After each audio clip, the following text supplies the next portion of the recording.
Bonjour à tous, je suis ravi de vous retrouver sur ce nouveau webinaire, un webinaire un petit peu particulier, pour vous présenter ce qu'on a fait dans la journée client. Alors, au menu du jour, après une courte introduction, je vous présenterai l'environnement CMI. Je reviendrai sur les principales nouveautés de la version 2023 et ensuite on ira sur ce qui vous intéresse, la version 2024 de Wipsos, les nouveautés pour IP Client en 2024, pour IP Connect et pour Willy, et on se projettera aussi sur les perspectives 2025. Alors, j'aime à rappeler quand même qui nous sommes, CMI, et surtout nos valeurs, nos philosophies, puisque CMI, c'est une entreprise à taille humaine et une entreprise à l'écoute de ses clients. C'est des valeurs importantes pour nous. C'est aussi un seul et même logiciel, c'est important. Wipsos, c'est le même, il est commun pour tous nos clients, ce qui nous permet d'assurer la pérennité et de faire que tous les développements, toutes les nouveautés qui sont faites par CMI, mais aussi demandées par nos clients, tout le monde en bénéficie. Voilà, c'est vraiment quelque chose de communautaire. J'en profite aussi pour vous dire que CMI va bien,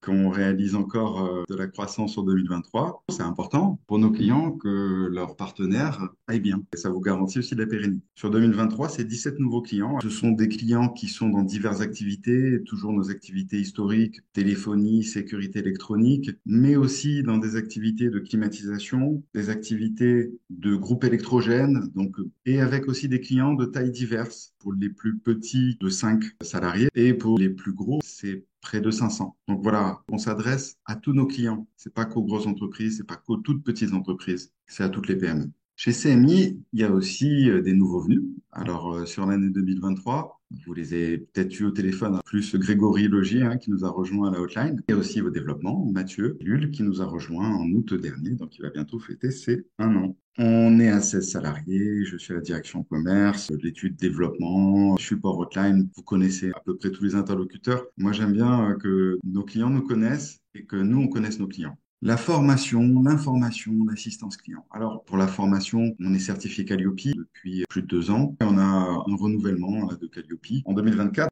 La formation pour les utilisateurs qui connaissent pas le logiciel, c'est pas simple. C'est pas un logiciel qui fait 3 fonctions. Il y en a beaucoup. On a deux formateurs, en la personne de Frédéric et de Anouar, qui sont des gens qui connaissent bien le logiciel et qui sont là pour vous aider. Certes, c'est pour nos nouveaux clients, pour les former et former les nouveaux utilisateurs, mais aussi pour les utilisateurs qui viennent d'arriver dans vos sociétés, mais avoir une vision de formateur dont c'est le métier, qui connaissent toutes les nouveautés de Wipsos, ça permet aussi de se reposer des questions sur l'utilisation de certaines fonctions et vous apporter des nouvelles fonctionnalités qui vous feront gagner du temps. On fait des formations aussi à distance. On enregistre à chaque fois les vidéos et on les redistribue. Donc ensuite, vous pouvez les passer en boucle. On a ce rendez-vous mensuel de l'édito avec des sujets d'actualité, un webinaire par mois de présentation sur des modules, sur des fonctions. On a 2 tutos réalisés par Clotilde, que vous connaissez tous, qui a pris le poste de responsable de la hotline, suite au départ à la retraite de Jean-François. Voilà. Et toujours une petite rubrique, le saviez-vous, avec des petits tips sur Websos. L'aide, on travaille beaucoup sur l'aide. C'est un gros travail sur tous nos documents qui est fait en interne, Frédéric, par Violaine, par Anouar, par tous les développeurs, parce que je leur demande à chaque fois de tout documenter. Et ensuite,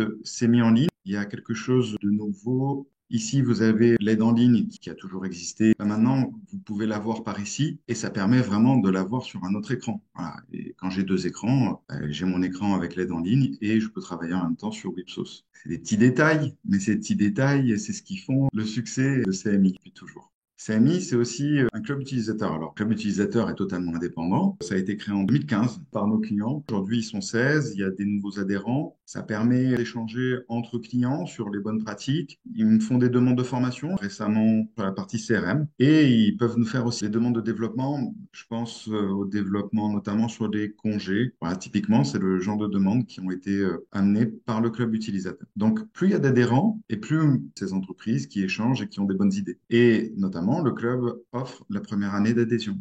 Les partenaires.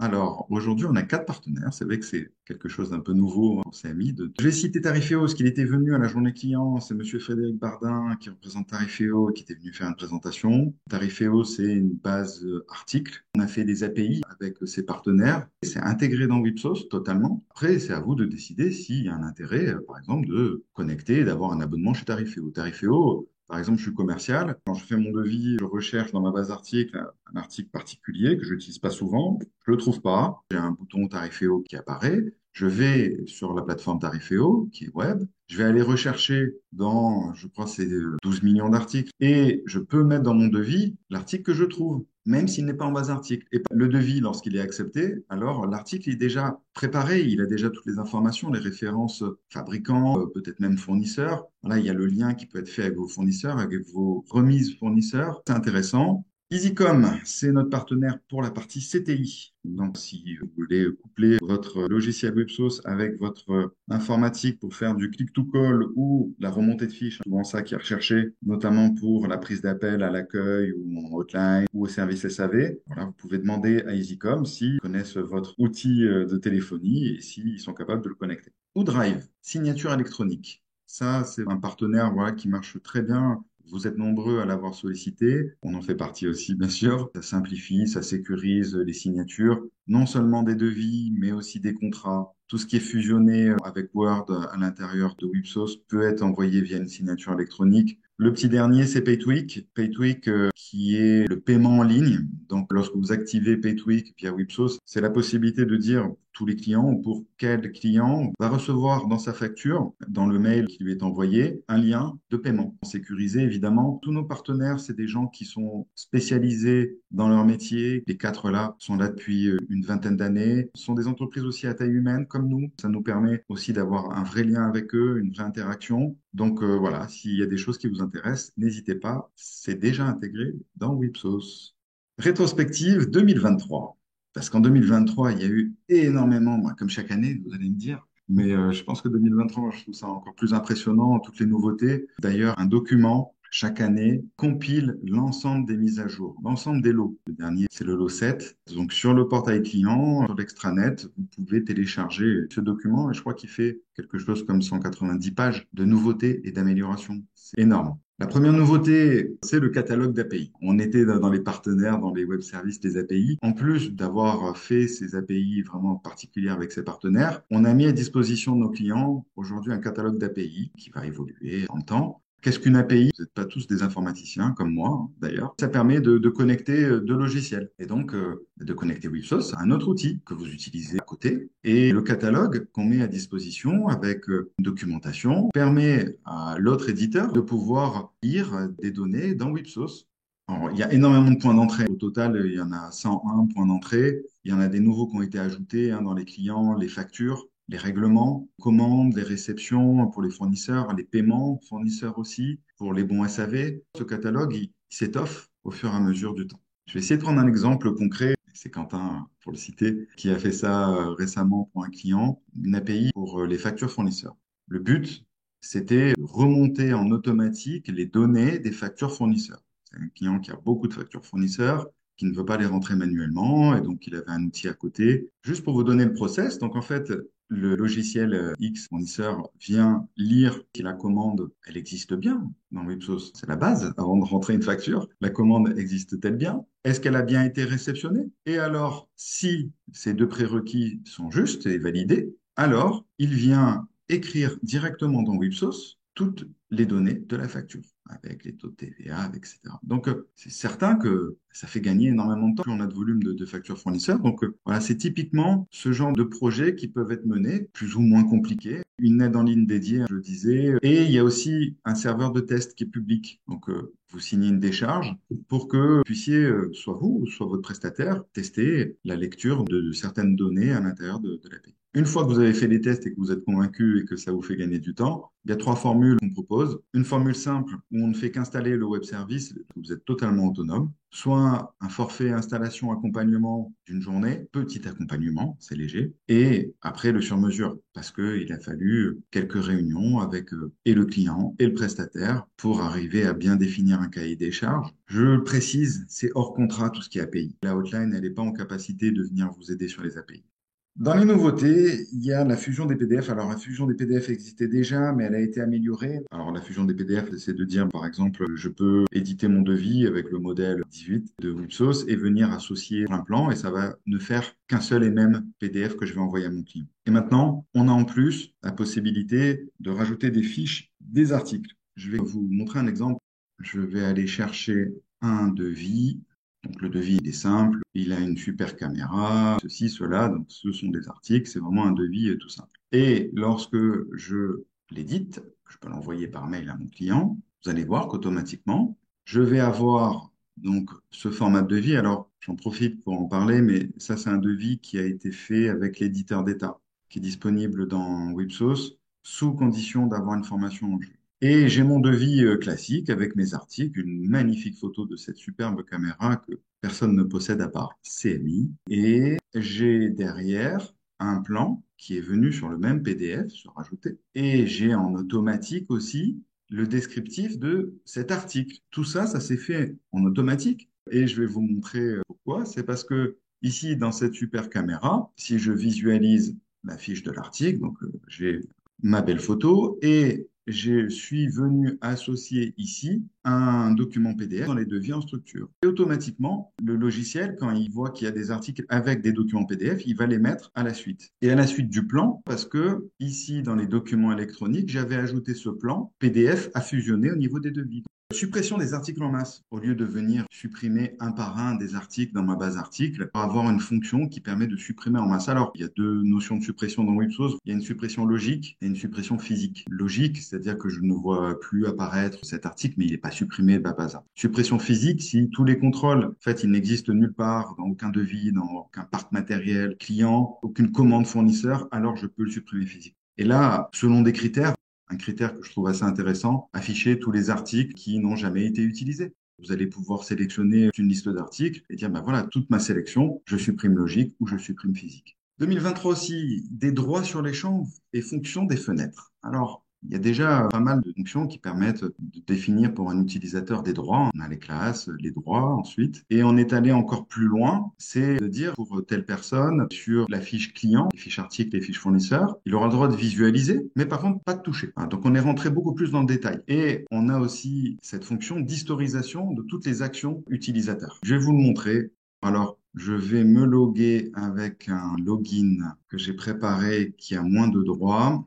Et cette personne, quand elle va aller voir le client Lidl Loss, ici, il voit les informations, mais elles sont grisées parce que j'ai empêché en fait des actions sur les fenêtres, mais c'est aussi ici, il n'a pas le droit de toucher, il peut pas aller voir les factures en cours, voir les contacts, etc. Alors j'ai fait fort, il ne peut pas faire grand-chose, il peut changer le code APE et effectif. Mais peut-être que un profil de stagiaire qui vient pour 3 mois, vous voulez pas risquer qu'il fasse des bêtises, tout simplement. Et je vous parlais tout à l'heure de l'historisation et donc l'historique des mises à jour. Et là, je vois que Monsieur Didier Caravaca a changé le code SIRET le 26/6 à 11h28. La valeur avant modification, c'était 1 et maintenant c'est quand même assez détaillé, hein, donc tout le monde n'en a pas besoin, mais je pense que pour certains, c'est super important. Et je reviens sur mon PowerPoint. Aussi, certains nous demandaient de rajouter des champs d'une fiche client, une fiche contrat, fournisseur, parce que dans leur entreprise, c'était important d'avoir ces notions. Alors, on a créé la possibilité de pouvoir avoir des rubriques spécifiques et donc que chacun puisse créer ses rubriques spécifiques sur les clients. Je vais vous le montrer par la suite. On va aller dans une fiche client. Et je vais y retourner en vous montrant aussi d'autres choses, des consignes de SAV qui peuvent être paramétrées pour un client, pour uniformiser vraiment vos process SAV, que tous les utilisateurs, même les nouveaux, sachent que pour ce client, il faut faire ceci avant, appeler un tel. Donc voilà, c'est des consignes SAV. Et on va parler aussi des blocages. Pour cela, je vais retourner dans ma fiche client Lidl-Loss, mais avec le bon profil qui me permet de faire plein de choses. Donc voilà, là, j'ai accès à tout. J'ai le droit de tout modifier. C'est bon. Alors, déjà, je vous ai parlé des spécificités. Donc là, c'est totalement paramétrable. Et je le précise, tout ce que vous faites ici sera requêtable par IPSelect. C'est un module qui est intégré à Websource, mais qu'on active sous formation pour pouvoir faire vos propres requêtes. Je vous ai parlé des consignes. On peut activer aussi des consignes. Et donc là, moi, j'ai créé une consigne pour ce client. Cette consigne, elle s'applique à la création d'une demande SAV, donc c'est assez précis. Je pourrais la mettre à la création d'un devis de SAV, à la planification d'un SAV, à la facturation d'un SAV. Donc, vous mettez votre texte et ça peut être associé à une activité. Là, je n'ai pas associé à une activité, donc ça veut dire que pour ce client, quelle que soit l'activité de la fiche technique, alors je vais avoir ce message. J'aurais pu obliger une validation de lecture, rendre inactif la consigne si je veux plus, date butoir. Voilà, tout ça, c'est des choses que vous allez pouvoir faire par client pour uniformiser votre façon de travailler. Et la troisième chose que je voulais vous montrer, c'était ici, vous voyez le beau petit feu tricolore. Vous connaissez déjà, pour ceux qui l'utilisent, les niveaux de blocage. Alors, vous pouvez mettre des avertissements ou des blocages au niveau de la prise d'appel SAV et ça se fait par client. Ça a toujours existé par client. Maintenant, on a créé un blocage société, c'est-à-dire que ça va s'appliquer pour toutes les sociétés. Moi, le blocage que j'ai créé, je l'ai créé avec deux critères. J'ai dit que si au moins une date d'échéance dépassée de 90 jours avec un solde débiteur supérieur ou égal à 1000 euros, alors je voulais un avertissement en prise d'appel SAV, je voulais un blocage en acceptation de devis, etc. Donc là, ça sera sur l'ensemble des clients. Par contre, j'ai toujours cette possibilité de dire non, moi, ce client, je l'exclus du verrouillage société. Une autre nouveauté, vous le savez, quand on accepte un devis, on peut attacher à l'acceptation des tâches et pièces à joindre. Donc, c'est paramétrable, mais aujourd'hui, quelle que soit l'activité, c'était les mêmes tâches et les mêmes pièces à joindre. Maintenant, vous pouvez avoir des tâches et pièces à joindre différentes par activité, parce que sur l'activité 1, on demande ceci, cela. Sur l'activité 2, ça va être d'autres choses que je demande. Réception des commandes périodiques. Alors, c'est une fonction qui va permettre, quand on est sur les contrats, donc c'est vraiment par rapport aux commandes fournisseurs que j'attache à mes contrats. Je vais prendre l'exemple d'un contrat de revente de prestations récurrentes, la revente d'abonnement. Donc ça veut dire que vous vendez à votre client, il a un abonnement, vous facturez annuellement ou mensuellement. Et quand je veux avoir une rentabilité de ce contrat, je dois avoir en face une commande fournisseur. Donc, souvent, c'est une commande fournisseur début d'année et il fallait que je fasse 12 réceptions pour un client. Donc, on a développé cette possibilité d'avoir des commandes périodiques qui font que lorsque vous avez indiqué que c'était une commande périodique, sa périodicité, elle peut être annuelle ou mensuelle. Et derrière, vous validez d'un coup d'un seul les réceptions, ce qui vous permet d'avoir une rentabilité parfaite de vos contrats d'abonnement. Les rapports de visite avancés. Alors, vous savez qu'on peut faire des rapports de visite. Il y a déjà pas mal de fonctions qui existent, des fiches d'intervention, mais on est allé encore plus loin pour vraiment pouvoir partir d'une feuille blanche et vous allez pouvoir générer un rapport avec des formulaires qui vont être liés à l'activité, des formulaires liés à la visite, des formulaires jusqu'à l'article qui est dans le parc. Et lorsque le technicien fait les visites dans le parc avec IP Connect, hein, c'est totalement lié avec IP Connect, il va pouvoir générer un super rapport. Je vous montre un exemple, le rapport de visite qui a été fait par Anouar pour l'exemple, un rapport de visite avec des champs de fusion. C'est des infos qui remontent de ce qu'a renseigné le technicien sur chaque article, sur l'installation, par rapport à la visite. Voilà, vous laissez libre cours à vos obligations légales, notamment dans la sécurité incendie ou même dans la climatisation, le chauffage. Vous avez pas mal d'obligations légales et vous pouvez créer vos propres rapports. Pareil, il y a besoin d'un accompagnement, généralement une journée de formation pour pouvoir l'appréhender. Les devis SAV, soit ils sont classiques et très simples, soit vous avez cette possibilité d'avoir des devis en format devis commerciaux, comme les devis de chantier. Ça permet d'avoir des paragraphes, ça permet d'avoir des sous-totaux, ça permet d'avoir des nomenclatures. Voilà, c'est depuis 2023. Et c'est activable hein, par profil utilisateur. La facturation derrière, c'est pas une facturation chantier, ça reste une facturation SAV. Vous ne pouvez pas faire de l'avancement, ça reste du SAV. Et je vous présente le petit dernier arrivé IPTech, une application web pour les sous-traitants. On travaille avec des sous-traitants, ils sont considérés comme des techniciens en sauce et vous envoyez des bons SAV ou même des interventions chantier à faire à votre sous-traitant. Et lui, via un portail web, il va pouvoir se connecter et travailler. Allez, je vais vous le montrer alors. Donc voilà, le sous-traitant, alors soit quelqu'un en back-office chez le sous-traitant va aller voir par exemple tout ce qui concerne Lidl. Voilà, il en a plein, j'en ai mis plein. Il y en a vraiment beaucoup. Il y en a beaucoup qui sont à planifier. Voilà, il y a des visites de sécurité, des pannes. Et le sous-traitant peut venir ouvrir ici. Il va avoir les informations du client. C'est totalement paramétrable. C'est-à-dire que là, moi, j'ai ouvert un maximum d'informations. Pour mon sous-traitant, il peut aller voir le dossier client, il peut aller voir les contrats, le parc, l'historique des bons SAV, il peut même créer un devis. Alors, je fais sûrement pas tout ça avec vos sous-traitants, mais c'est pour vous montrer juste qu'on a poussé le concept. Mais derrière, si vous voulez qu'il ne voit strictement rien, c'est paramétrable. Donc, il voit en tout cas le client chez qui il doit intervenir, quel est le problème, il va pouvoir renseigner le travail effectué, mettre des documents, typiquement des photos, le bon d'intervention papier que lui a renseigné, parce que sa société lui demande de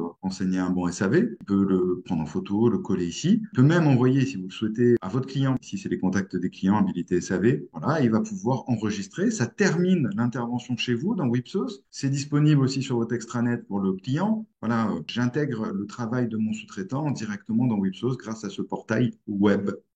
Ça y est, on arrive à 2024. Alors, la version 2024, elle sera disponible à partir du 22. Vous avez eu des bons de commande dans le dernier édito. C'est une version qui nécessite une installation. Je conseille toujours que ce soit fait par un de nos techniciens, mais libre à vous de le faire par vous-même. C'est une fois tous les 2 ans. Les nouveautés. Alors, une nouveauté anglaise, c'est le single sign-on. Alors, je dirais, Wipsos va être intégré dans l'authentification Windows. Et donc, lorsque l'utilisateur se logue Windows, classique, comme il fait tous les jours quand il allume son PC, alors toutes les applications, notamment Wipsos maintenant, pourra être ouverte sans avoir le mot de passe à rentrer. Donc, il n'y aura qu'une seule authentification. L'ergonomie, on a travaillé l'ergonomie, c'est plus sobre, on a gagné en hauteur. Voilà, c'est des petites touches parce qu'on fait attention quand même à pas trop perturber nos clients. Mais voilà, la nouvelle ergonomie, elle est vraiment sympa. Ça touche à l'ergonomie aussi, c'est les emails en format HTML. Vous allez voir, ça change tout, honnêtement. Allez, je vais vous le montrer parce que ça mérite le coup d'œil. Je suis sur mon client, j'ouvre un clic droit ici et je vais envoyer un mail à Mademoiselle Beno. Et voilà, la belle fenêtre des mails qui arrive. Et en termes d'ergonomie, voilà, il n'y a pas photo. J'ai toutes mes fonctions de P, copier, coller. J'ai des fonctions pour aller rechercher si je rentre un D. Tout ce qui contient du D quelque part va arriver. Il y a le CCI qui n'existait pas avant. Je rajoute les documents de manière vraiment facile. Je peux venir glisser, déposer. Vous voyez la facilité maintenant pour ajouter. Je peux travailler ici. Et si je me suis trompé, c'est magique. Je peux annuler et rétablir. C'est Wipsos, donc j'accède à l'ensemble des contacts de mon client, des contacts internes. Ça reste Wipsos, mais avec une ergonomie sympa. Alors, on a fait une intégration avec l'agenda Outlook. On a des réunions, c'est des invitations qui arrivent sur nos agendas Outlook, et ça nous est tous arrivé d'accepter, mais de ne pas mettre cette réunion à l'intérieur de notre planning Wipsos, et que rajoute quelque chose à ce moment-là. Et on était bien embêtés parce qu'on avait accepté des deux côtés. Donc, lorsque j'ai dans mon Outlook cet événement, test événementiel, donc, si j'active bien sûr la synchronisation dans Outlook, il est venu automatiquement se mettre ici en réservation. Et d'ailleurs, j'ai dans la note de la réservation qui est l'organisateur, le sujet, le contenu, l'agenda Outlook, etc. Et cette réservation, je peux la transformer en un chantier, en un SAV, ce qui fait que je vais pouvoir raccrocher du temps passé sur, par exemple, une réunion sur un chantier, envoyé par un maître d'œuvre, et l'affecter, l'imputer au chantier. Et les rentabilités en font partie, bien sûr. En 2023 déjà, on avait fait des évolutions de la facturation d'acompte, parce que la loi impose à ce que les acomptes soient des factures numérotées. Vous pouvez aussi faire la déduction partielle d'acompte. C'est-à-dire que sur un chantier qui va durer, vous pouvez déduire 50% de l'acompte à la première facture, sinon déduisez l'acompte à la fin, à la facture définitive. Donc ça, maintenant, c'est possible et on a des contrôles et l'annulation des acomptes sont réglés. Ce qui va arriver en 2024, c'est la comptabilisation des acomptes. Je vais m'expliquer parce que c'est vrai que Ipsos n'est pas un logiciel de comptabilité, mais on a développé pour que votre comptable n'ait plus à faire des manipulations des écritures. J'ai accepté un devis qui fait 10 000 euros hors taxe, TVA 20%, 2 000 euros, 12 000 euros TTC. J'ai une facture d'acompte de 1 000 euros, 200 euros de TVA. La TVA est exigible à l'encaissement par l'État. Et ce qu'on a fait en plus, et c'est totalement transparent, ces 200 euros, on va les mettre dans un compte de TVA régularisé et à la facture définitive, il y aura bien les 2 000 moins les 200. Maintenant, ça va être automatisé. C'est les comptables qui vont être contents. SLA. Alors, Service Level Agreement, c'est l'anglicisme. Tout le monde parle de SLA. Alors, pour ceux qui connaissent pas, c'est des accords de niveau de service avec vos clients. On est allé pousser encore plus loin les niveaux de prestations que vous pouvez offrir à vos clients. Ça permet de définir, suivre des indicateurs sur les délais d'intervention, les délais de rappel, et ça permet de prévenir les contentieux. Vous avez des indemnités à payer si vous ne respectez pas vos délais contractuels. On va avoir 5 points de contrôle dans ce module SLA. Appel, donc c'est la prise d'appel. L'arrivée sur site du technicien. Alors là, c'est avec les connects, bien sûr. Le technicien qui peut acquitter l'arrivée sur site, la mise en à suivre, la terminaison, terminaison administrative. C'est vraiment ces 5 points de contrôle sur lesquels on va dire pour un client, pour un contrat, là où je me suis engagé. Et là, je vous montre le paramétrage qui a été fait en exemple. J'ai un délai de réalisation pour panne urgente qui est de 16 heures, non urgente de 27 heures et intervention conjointe dès qu'il y a deux partenaires qui interviennent de 30 heures. Voilà. J'ai aussi déterminé pour ce client une prise en charge en 1 heure de la demande. Et elle vient de l'extérieur, c'est-à-dire que lui, par exemple, il a une GMAO et il fait une demande et moi, j'ai 1 heure pour la prendre en charge. Et si, par exemple, on intervient et qu'il y a une mise en à suivre, alors je peux, si je suis dans un de ces deux cas, matériel complémentaire avec Stoker, je rallonge de 18 heures mon DR, délai de réalisation. Donc, on est vraiment dans quelque chose de très très précis. Et après, j'ai des garanties de rétablissement. Voilà, c'est la terminaison. C'est là que j'indique mes délais, mes indicateurs à mon client. Tout ça, il faut que ce soit bien préparé. Il faut avoir un scénario. Ce cahier des charges, il est nécessaire. À minima, une journée de formation là-dessus. Les alertes, on a créé une notion d'alerte sur le SAV de manière générale. Vous pouvez avoir cette alerte sur une installation client, mais vous pouvez l'avoir sur l'ensemble des installations des clients, sur l'ensemble des installations pour une activité, par code d'intervention, par code visite, pendant une période. C'est du paramétrage. Voilà. Les alertes SAV, c'est vraiment quelque chose qui va vraiment aider tous les services SAV et maintenance. Les demandes clients. Alors, les demandes clients, elles peuvent venir de l'extranet, portail client, les clients. Ça peut venir aussi de l'automate mail. Pour rappel, c'est une boîte mail sur laquelle on a branché un robot. Et donc, les notifications, c'est ici, affichage, les notifications. Voilà, quand on en a énormément, pour plus de lisibilité, maintenant, je les ai là. J'ai toutes mes demandes qui sont là. Quand je clique dessus, j'ai des informations. La sirène ne s'arrête plus. Donc ça vient du portail client. Et là, c'est l'automate mail. À tout moment, je vais pouvoir créer ici un appel SAV ou bien, et ça existe depuis 2023, créer un ticket. Et ça fait des très belles statistiques. Là, on voit les évolutions. Là, sur une année, je vois qui est-ce qui transforme. Je vois mes clients aussi qui utilisent le plus. Les tickets, c'est la suite logique. Voilà, à partir de l'automate mail, on peut créer un ticket, je vous l'ai montré. On peut le faire aussi à partir des demandes du portail client. Et on a amélioré l'ergonomie. Pour ceux qui connaissent bien, ça change. On a surtout ramené un objet. Et donc, quand je vois la liste de mes tickets, je peux plus facilement les trier parce que l'objet, c'est intéressant. Ça me donne un titre. Et on a des modèles de mails qui peuvent être envoyés automatiquement. Dès que je fais une action, que je transfère, que je prends en compte, que je fais quelque chose sur le ticket, je peux avoir un modèle de mail et un mail qui va s'envoyer. Alors toujours semi-automatique, hein, vous avez le droit de dire non, je n'en vois pas. Et quelque chose de nouveau, et là je passe à IP client, c'est que IP client va pouvoir gérer les tickets. Donc vous allez pouvoir décider de faire apparaître ou pas à mon client. Je vais vous montrer. Donc le portail client, c'est l'extranet. J'ai ouvert à mon client des droits. Chaque client a des droits différents. Et lorsque le client se log, là je suis le contact du site Little Loss. Je vois toutes mes fiches techniques, je vois mes interventions. Mais bon, ça vous l'avez déjà vu. Et maintenant, nouveauté, je peux voir mes tickets. Et là, par exemple, ouvrir ce ticket. Alors, je peux voir les actions qui ont été faites. Alors, on a créé le ticket le 31 janvier. Il a été pris en compte, c'est bien, hein, par Sylvain. Voilà. Mais depuis, il s'est rien passé. Donc, on pourrait imaginer, donc ici, vous voyez, il y aurait toutes les actions qui ont été menées sur le ticket. Et je pourrais ici relancer mon ticket. Et donc, ça va remonter dans Wipsos, comme les relances SAV. Là, c'est une relance de ticket. Voilà. Nouveauté aussi pour IP client, c'est la création de modèles de profil. Aujourd'hui, pour créer un profil pour un client pour qu'il puisse se connecter au portail, c'est un par un. Et je dois à chaque fois venir dire qu'est-ce que je lui donne comme accès. Là, on va pouvoir créer des modèles de base, de profil, et appliquer ce modèle. Et surtout, je peux créer en masse. Par exemple, j'ai 3000 clients, je vais pouvoir venir avec des critères, sélectionner clients, et automatiquement, ça va envoyer un mail et créer en masse les 3000 comptes. Et pareil, une facilité aussi, si j'ai le droit, moi, de créer des accès à mes clients, je vais pouvoir le faire maintenant à partir de la fiche client, de la fiche contact. Sur une fiche contact, hein, c'est un onglet qui est en plus accès portail, et je vais pouvoir appliquer le modèle, et ça va me générer un code d'accès en fonction du modèle que j'ai choisi. IP Connect. Alors, IP Connect aussi évolue. Petite chose que vont adorer vos techniciens, ils vont pouvoir associer leur empreinte digitale à l'ouverture. Et donc, ça évite de devoir retaper le mot de passe. Pareil, on a harmonisé les menus, on a travaillé un peu l'ergonomie. Vous voyez ici les menus, c'est plus moderne. Il y a quelque chose vraiment qui me manquait, c'était les notifications push. Sur mon paramétrage du téléphone, voilà, les techniciens pourront plus dire j'ai loupé une modification du planning, je modifie une planification dans le planning Wipsos, direct, il a une notification. Ça va apparaître en haut, ils vont pouvoir cliquer sur la notification et ça va lancer à ce moment-là la synchronisation. Et ça va ouvrir le bon. On peut voir en plus les devis de chantier. Maintenant, quand on est dans les SAV, on voyait les devis de SAV, mais le technicien, si vous l'activez, va pouvoir voir les devis des chantiers en cours. Il va pouvoir associer des photos maintenant au PV de réception. Il ne pouvait pas le faire, hein. C'est les plus.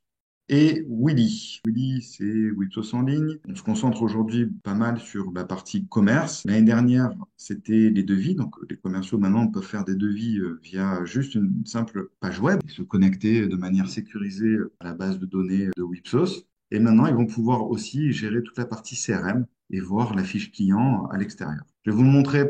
Voilà, juste sur un navigateur, j'ai rentré mon login, mon mot de passe.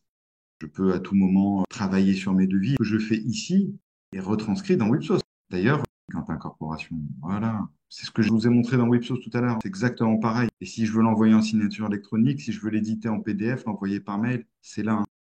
Maintenant, on a toute cette partie CRM. Donc, le commercial va pouvoir avoir toutes ses actions, avoir son calendrier d'actions, vous voyez, avec tout ce que je n'ai pas fait, j'ai fait en bleu ici. À tout moment, j'ouvre à cette action, premier rendez-vous, analyse besoin avec le docteur Chir, analyse sur site, venir avec exemple photo. J'ai accès à l'historique de tout ce qui s'est passé sur les actions commerciales pour ce client, avec tous les commentaires. Je vais pouvoir avoir mon résultat et ainsi de suite, travailler à mon prospect, parce que c'est peut-être pas un client, c'est peut-être juste un prospect, accéder à une fiche commerciale et j'accède à l'ensemble de mes contacts. Et si je veux, en extérieur, parce que je suis commercial, j'ai le droit de créer un contact, je peux créer un contact à partir d'ici. Tout ce que je fais là, c'est dans Wipsos, hein. Donc, c'est vraiment cette interaction que j'ai avec Wipsos. Ici, je reviens. D'ailleurs, je peux consulter le tabac adversaire parce que juste avant d'arriver, je veux voir ce client. Ce client, pour l'instant, il a un taux de résolution des SAV de 17%. Bon, c'est pas très bon. En gros, en tant que commercial, je vais rentrer à reculons chez mon client. Donc, j'ai des tableaux de bord liés à la fiche du client. Je peux voir ses installations, ses interventions, ses devis. Je peux voir ses contrats, ses factures. Donc, le commercial, avec une simple tablette en extérieur, avoir accès aux données les plus importantes de son client et à tout moment, s'il veut faire un devis à ce client, il peut même le faire directement ici. Je vais cliquer, je suis sur le tableur spartiate et je fais un devis. Je vais rentrer mon premier paragraphe et mes articles, etc., etc. Quelque chose d'important. Je peux ajouter des prospects. Je suis en capacité ici de venir ajouter un prospect. Voilà, c'est vraiment la partie commerce qui se retrouve ici. Et je le répète, tout ce que les commerciaux font là se retrouve dans Wipsos. Voilà les nouveautés que je voulais vous présenter et qui sont là sur 2024. Pour 2025, je parle aussi de la facturation électronique parce que c'est un grand serpent de mer. Alors voilà le calendrier connu aujourd'hui, c'est que le 1er septembre 2026, c'est la réception des factures en mode électronique pour tout le monde et uniquement les émissions pour les grandes entreprises, les grandes ETI. Alors c'est septembre, ils savent pas trop. Entre septembre 2026 et 31 décembre 2026. Pour vous dire quand même, on est vraiment dans quelque chose d'à peu près. L'ouverture des API de test, on nous l'avait promis pour au début d'année. Pas de nouvelles. Chez CMI, on est vraiment attentif là-dessus. Ça faisait quasi près d'un an qu'on n'avait pas eu de nouvelles documentations techniques. On en a une qui n'est pas finalisée encore. Bon, en tout cas, nous, on sera prêts le jour où. Les actes de développement, l'ergonomie, pour nous, c'est quelque chose d'important. Je sais que pour vous aussi et pour vos utilisateurs. Projetez-vous un petit peu, voilà un Wipsos du futur. PE Connect, ici, pareil, avec des évolutions qu'on va voir arriver sur les inters. IPTech pour les sous-traitants en version smartphone, l'objectif il est là. Et une GED. Alors, la gestion électronique des documents, vous l'avez déjà, elle existe déjà dans Wipsos, ça existe uniquement pour les factures. La loi demande à ce que les factures soient sécurisées, fiabilisées, inviolables. Vous pouvez activer la GED dans Wipsos pour que toutes vos factures soient en base de données. On va l'ouvrir pour que tous les documents que vous mettiez à l'intérieur de Wipsos soient en base de données, ce qui permettra de sécuriser les accès et de dire, voilà, c'est des droits en écriture, en suppression, en modification sur des documents. Donc la GED, c'est vraiment quelque chose qui va être important. C'est un gros travail que le développement a entamé et ça permettra de faire des recherches qu'ils appellent full text en disant, je recherche le mot ceci, cela, et ça va lire dans tous les documents, ou alors PDF, etc. Et ça va vous ressortir tous les documents où il y a ce mot. Donc, on ne s'ennuie pas chez CMI, vous avez pu le constater, entre toutes les nouveautés 2023-2024 et les futures. On arrive au bout de ce webinaire. Je vous remercie en tout cas de votre présence, de votre écoute, de votre confiance renouvelée chaque année. À très bientôt. Au revoir.